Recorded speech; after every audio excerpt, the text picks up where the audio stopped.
Hey everyone, Rascal here. And Mama, welcome to our next Red, White, and Blue Heroes podcast. Today we look at the man who popularized superheroes for America, Superman! After his home planet Krypton is destroyed, Kal-El was sent to Earth as a baby in a small spaceship by his parents.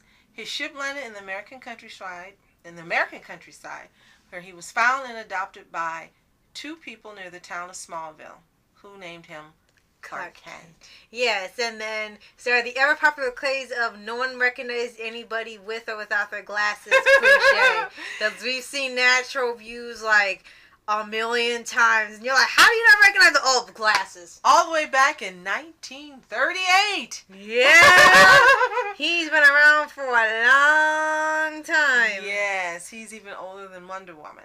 And he was created by Jerry Siegel, is that his last name? Siegel and Joe Shuster. Siegel and Shuster, yeah. Wow, and he had Action Comics. That's when it started taking off for DC, before it was DC. Mm-hmm.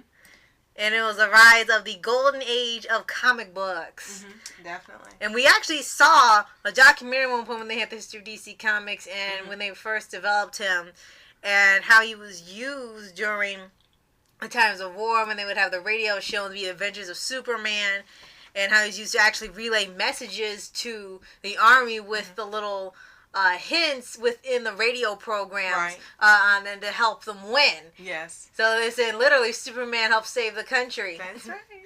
And then we've seen a lot about him on Comic Book Men. It's one of their favorite characters that they talk about. Right. They show you first editions and people who collect the different books. So yeah, Superman's really popular. Superman is kind of, well, I would say the two closest as far as the values, the morals, and putting people ahead of everything else would be Captain America for Marvel and Superman for DC. Right. But of course he's his own character, and in the comic books he was real popular. In the, I think it was the 40s, he had a TV show in black and white. Superman played by Reeve was the last name. Christopher Reeves? No, Christopher Reeves. Christopher Reeve was the live action in the 80s. The original, his last name was Reeve, George Reeve. Okay. George Reeve, because our Nana watched them, and they had a show based on the character. And then from that time all the way to the 80s, you got no live action Superman until you got to the movies with Christopher Reeves. Yes. Who portrayed him wonderfully. That, again, that human part, the humbleness, all those things that were part of this man's natural character came through in his performance and made him the most beloved live-action Superman of all. Right. And we've seen that he's also had his animated series. Actually, he's had two of them. He had one, there was a bunch of theatrical shorts from 41 to 43. They're like 8 to 10 minutes long. They weren't that long. And then they had the first live-action adaptation. He's had 48. And then as you can see online when he had the original cartoon, there wasn't even any dialogue. They would at least have maybe a narrator introducing him, and that's it. No one spoke. It was just music and action. You would see him save the day without anybody speaking. Right. Then you fast forward to, I think it was the 90s when they had the Superman animated series. Well, don't forget his appearance on Super Friends. Oh, yes, the Super Friends with Hanna-Barbera cartoons, right? And then he had his own series again, the New Adventures of Superman. Which we loved. Right. Yeah. Which was also almost kind of sort of crossover with Batman, who had his own animated series, but you could see the contrast between his being more heroic and it was lighthearted sometimes, a whole different feels, while Batman's was the dark night and crime everywhere thing. So and even with that, it was still an enjoyable show because not only was a shout out to all the people who have read the comics and watched the original show, listened to the radio back when it was first out, and you had the newcomers at that time seeing him animated for the first time, and then started the trend of the DC animated universe. Right, and then fast forward from there a little to Justice League, where he had a different incarnation of him who was more strong-willed,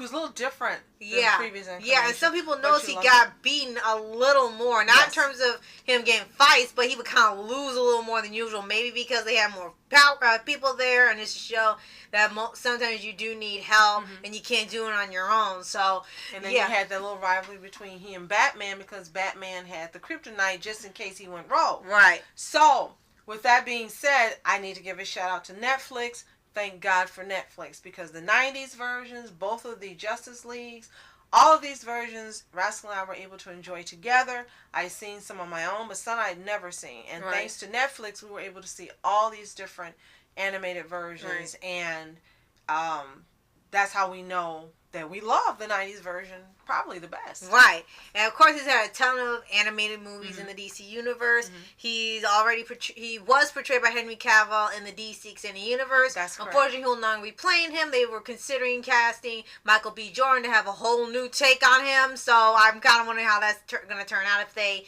decide to go in that direction. And Cavill's Superman was awesome. And let's not forget, I'm going to give a shout out to Brendan Ruth, who played him in one film. He wasn't commercially popular or well received, but I personally thought he did a great job in portraying this character that had been made so iconic by Christopher Reeve. Right. I thought he did a great job. Too bad he didn't get a second chance, but Brendan Ruth, I think you were awesome as Superman the one time you were able to portray him. And it's odd because I go online and when I see stuff and you got to see it on Netflix. Yes. And it's odd because I would see stuff online when they would talk about some of these actors who have begun kind of playing these roles now. They seem to think he was the worst version of Superman, and his redemption was playing the Atom on Legends of Tomorrow, just like they said for Ryan Reynolds, where his redemption was Deadpool, and Chris Evans' redemption was playing Captain America. I don't agree. I think Chris Evans was great as a Human Torch. I think Brandon Routh did a really good job. As Superman. I do like him as the Atom.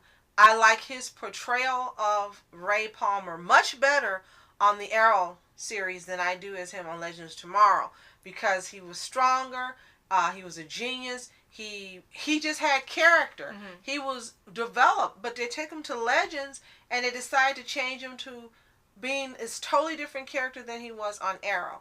He's done a great job of portraying both versions convincingly, but I think, again, he was a good Superman, considering he was taking the mantle from someone who made it so iconic that every Superman actor who portrays this character is going to be compared to Christopher Reeve. Right. Forever. Right. And we also got to mention two more. Tim Daly as the voice of Superman for many years, ever since the animated series all the way to now.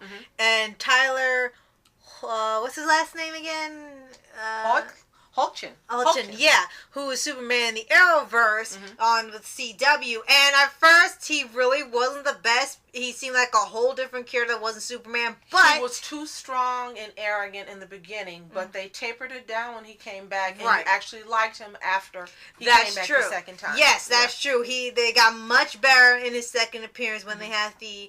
I think it was the Crisis one. It wasn't Earth X, but it was the one they did after that when they introduced Batwoman.